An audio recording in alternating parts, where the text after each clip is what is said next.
I went over off camera and I ground off my profile of the blade here so we can see where our ricasso area is sitting, so we know where to set our handle shape. Die chem the frame. Now, the fun thing about doing a frame like this, if you make it out of a wider piece of material, which is where using a piece of mild steel or anything like that comes in real handy. You don't have to do it out of the same steel. But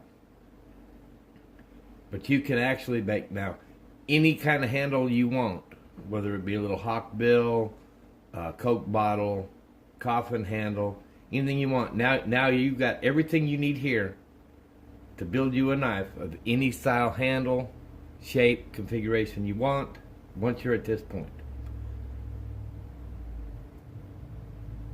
The really cool aspect to this is now this can be taken completely out of the picture. If that knife was ground and finished, now you could finish this handle without having to worry about your knife getting. Now what we do is set our little pattern up here. Get it lined up, get it squared up the way we want it. Trace around.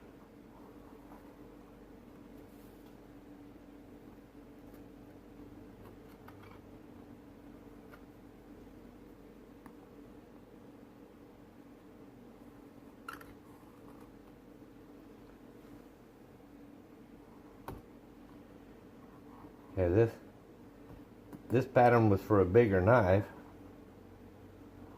or a different knife, and I didn't make my metal wide enough for this handle, so we're going to look and see if it's going to even suit for us.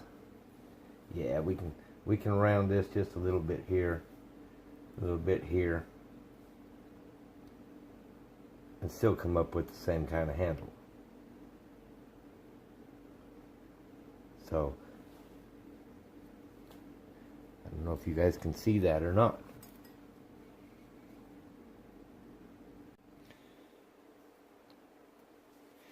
Now, since we're at this point, elk was traditional, so I went and found me a pound piece of elk and I ground it off with some flat sides.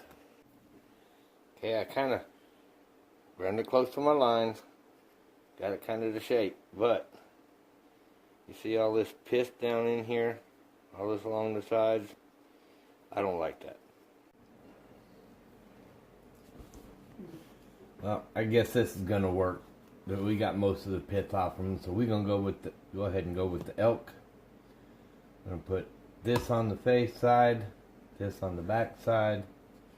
So now what we need to do, we're going that way.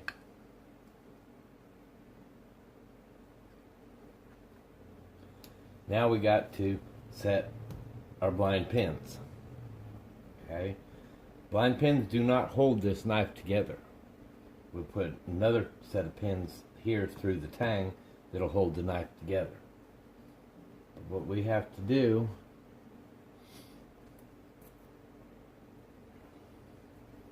is decide where to put our pins here. And all these are just a little nib that sticks through and goes into the handle so they snap on. Hold them in place and keep from shearing or anything like that. So first things first is let's get us out a little bit of a center line around here so we can keep things pretty even. Okay. Old set of calipers come out of the scrapyard. They weren't no good. You couldn't read them. I took a carbide scribe and I brazed it on this end and then put a flat piece of I think it was an old drill I soldered on there, or brazed on. Give me a flat edge. I just set them where I need them to mark. I'd cut the end off there. Everybody just uses the normal ones and they have to turn them at an angle. Well, that angle, to me, would always let me get, I would turn and move and I wouldn't get a straight line. So doing this, I can set that wherever I want it. And I want it more to the inside than the outside.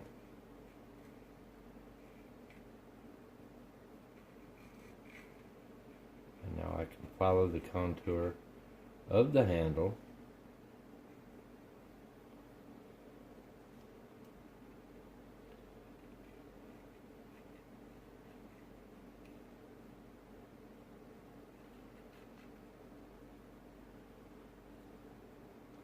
Now, I'm not worried about trying to measure, mark this side and that side are even from the outside edges of each other. Which means any pins, if I want to go with it all the way through, they're going to be the same distance away from the edge. Both sides. And stay even. Okay? This in here doesn't matter whether it's crooked, angled, or twisty. It don't matter. As long as that fits your tang, and this squares up to the guard, you're good. You're good. Now, blind pins just mean little holders. And what?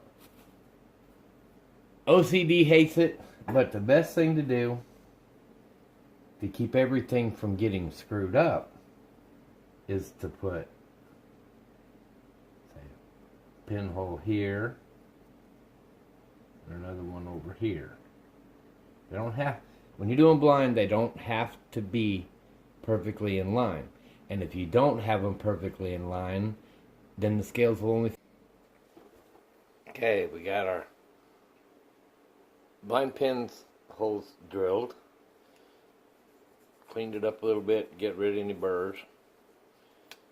Now we put it on here. Okay. Now we have the pins snap down into the handle material. And now your frame is not moving. Do the rest of these. Okay, other side drilled. Got 2 pins, just 2 pins is all we got in there right now. You see to line them up. Close it. Snap that together. And there you go. You got a handle already. It stays in place. We've only got 2 pins on one side. Okay. Now we know that this side was going to go to the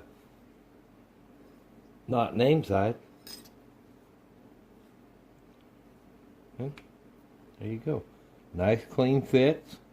Now, I took it over and I cleaned it off. 120 grit, rough.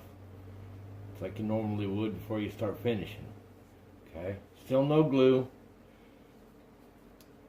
I see there's a couple little high spots stuff. Need to come back and do a little bit of flattening on the scales. But we have a little teardrop price style handle. Okay. We knew we wanted this on the non-name side, so slides right up in place.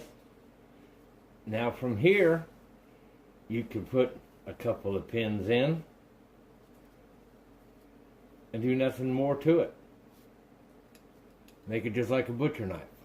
You could have left these out proud of this, where this would have slid down inside and they would have went over this.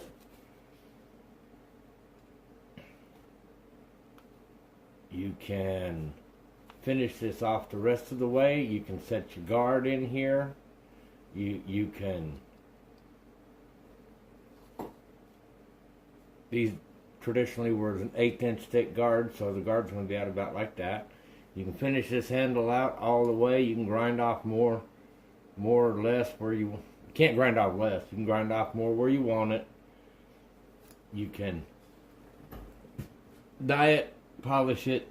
You can have this handle all ready to go on this knife without it being on the knife, and that way you don't have to worry about whether you're messing up a finish on the blade after you've hand rubbed your blade and everything.